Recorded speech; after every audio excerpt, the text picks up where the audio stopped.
अस्सलामु अलैकुम प्यारे दोस्तों। आज मैं आप सबको हमारे प्यारे नबी हज़रत मोहम्मद मुस्तफ़ा सल्लल्लाहु अलैहि वसल्लम की पैदाइश का वाक़या बताऊंगी। तो चलिए वीडियो को शुरू करते हैं। दोस्तों, हज़रत आमिना फरमाती हैं कि जब मेरा बच्चा मेरे पेट में था तो मुझे बहुत सी अजीब अजीब चीज़ें देखने को मिलती थी। जब मैं घर से बाहर निकलती तो एक बादल का साया मेरे ऊपर आ जाता, जिससे कि मुझे धूप न लगती। जब मैं जमजम के कुएं के पास पानी भरने जाती तो रास्ते में जितने पेड़ होते सबकी टहनियाँ मेरे आगे झुक जाती, जैसे कि मुझे सलाम कर रही हो। जब मैं जमजम के कुएं के पास पहुंचती तो कुएं का पानी अपने आप ऊपर आ जाता, जिससे कि मुझे पानी भरने में कोई भी तकलीफ नहीं होती। जमजम के कुएं के पास जितनी भी औरतें खड़ी रहती थीं तो वो मुझे वहां से जाने नहीं देती थी। वो कहती थी कि ए आमिना, तुम थोड़ी देर और यहाँ पर खड़ी रहो। जैसे ही तुम जाओगी तो कुएं का पानी अपने आप नीचे चला जाएगा, जिससे कि हमें पानी भरने में बहुत तकलीफ होगी। मैं वहाँ की औरतों से सुना करती थी, जब पेट में बच्चा हो तो माँ को बहुत सी तकलीफें झेलनी पड़ती थी, जैसे कि उल्टी आना, बुखार आना, सर में दर्द होना, पैरों में दर्द होना और बहुत सी ऐसी चीज़ें जाती से। ये सब सुनकर मैं एकदम हैरान रह जाती थी कि मेरे पूरे 9 महीनों में मुझे एक सर में दर्द भी नहीं होता हुआ। आमिना फरमाती की जब मैं रात को सोती तो मुझे बहुत अजीब अजीब ख्वाब नजर आते। मुझे ख्वाब में दिखता कि मेरे जिस्म के अंदर से एक नूर निकला है, जिसने सारी दुनिया को रोशन कर दिया है। ये सब देखने के बाद मुझे यकीन हो गया था कि मेरे पेट में जो बच्चा है वो कोई आम इंसान नहीं है। नबी सल्लल्लाहु अलैहि वसल्लम के दादा दिन रात काबे के पास जाकर उसका गिलाफ पकड़कर अल्लाह ताला से दुआएं करते थे कि ए अल्लाह, मेरा बेटा अब्दुल्लाह तो अब इस दुनिया में नहीं रहा, लेकिन उसके घर एक बच्चे के पैदाइश होने वाली है। ए अल्लाह, यूएस बच्चे की हिफाजत करना, अब्दुल्लाह की नस्ल को बाकी रखना। हज़रत मोहम्मद सल्लल्लाहु अलैहि वसल्लम के सारे चच्चा इसी इंतज़ार में रहते थे कि कब उनके भाई हज़रत अब्दुल्लाह के घर बच्चे की पैदाइश होगी। यहूदियों की किताब तौरात में लिखा हुआ था कि जब अल्लाह का आखिरी नबी आएगा तो उसकी पैदाइश के 10 दिन पहले आसमान पर एक लाल रंग का सितारा निकलकर चमकने लगेगा। तो जब हज़रत मोहम्मद सल्लल्लाहु अलैहि वसल्लम की पैदाइश में जब सिर्फ 10 दिन बचे तो आसमान में वो सितारा निकल आया, जिसे देखकर सारे यहूदियों में भगदड़ मच गई। उनके आलिमों ने सारे यहूदियों को जमा किया और बोला कि देखो, आसमान में वो लाल रंग का सितारा निकल आया है। इसका मतलब कि अल्लाह का वो आखिरी नबी आने वाला है। जाकर पूरे मदीने में मालूम करो कि किसके घर बच्चे की पैदाइश में सिर्फ 10 दिन बचे हैं। तो सारे यहूदियों ने मदीना जाकर वहाँ के लोगों से पूछा। वह कई औरतें हमल से थीं, लेकिन किसी के बच्चे की पैदाइश में सिर्फ 10 दिन नहीं बचे थे। किसी का दूसरा महीना था तो किसी का चौथा महीना। यहूदी अपने आलिमों के पास वापस आ गए और उन्हें बताया कि मदीने में कोई भी ऐसी औरत नहीं है जिसके बच्चे की पैदाइश में सिर्फ 10 दिन बचे हों। फिर उनके आलिमों ने कहा कि मक्का में जाकर पता करो।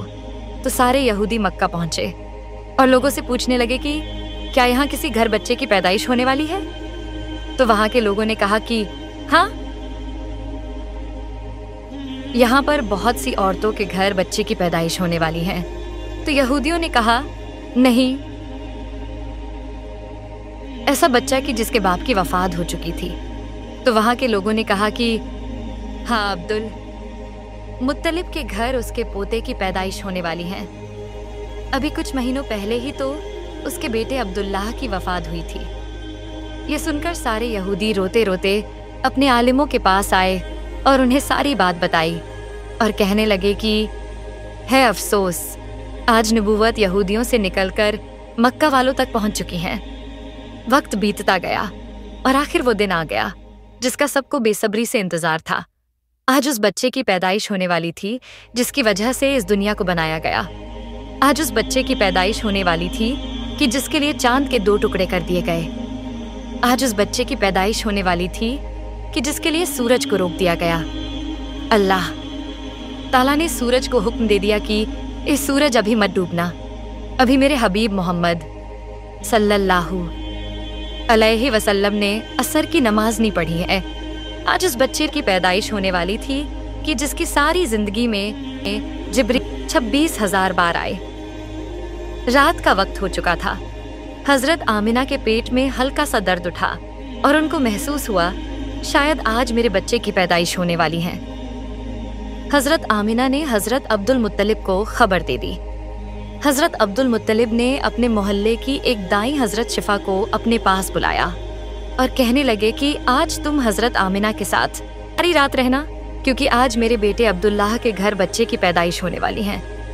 रात का वक्त हो चुका था, चांद भी कहीं बादलों में छुप गया। हजरत आमिना फरमाती हैं कि जिस दिन मेरे बच्चे की पैदाइश होने वो थी, उस दिन मेरे घर में गरीबी का ये आलम था कि हमारे पास चिराग में तेल जलाने के भी पैसे नहीं थे। दोस्तों, इस गरीबी में हमारे प्यारे नबी हजरत मोहम्मद सल्लल्लाहु अलैहि वसल्लम इस दुनिया में तशरीफ लाए।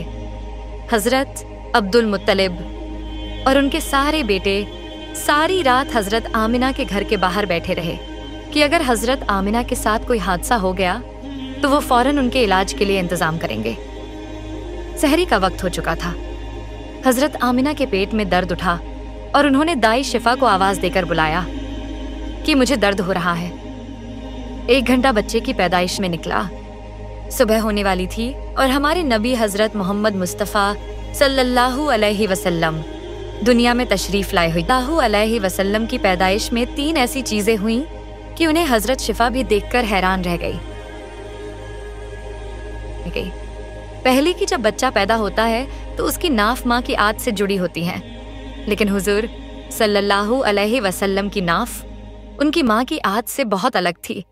दूसरी कि जब बच्चा पैदा होता है उसके साथ अंदर से बहुत ज्यादा खून निकलता है, लेकिन हमारे हजरत मोहम्मद मुस्तफ़ा सल्लल्लाहु अलैहि वसल्लम जब पैदा हुए तो अंदर से खून का एक कतरा भी नहीं निकला।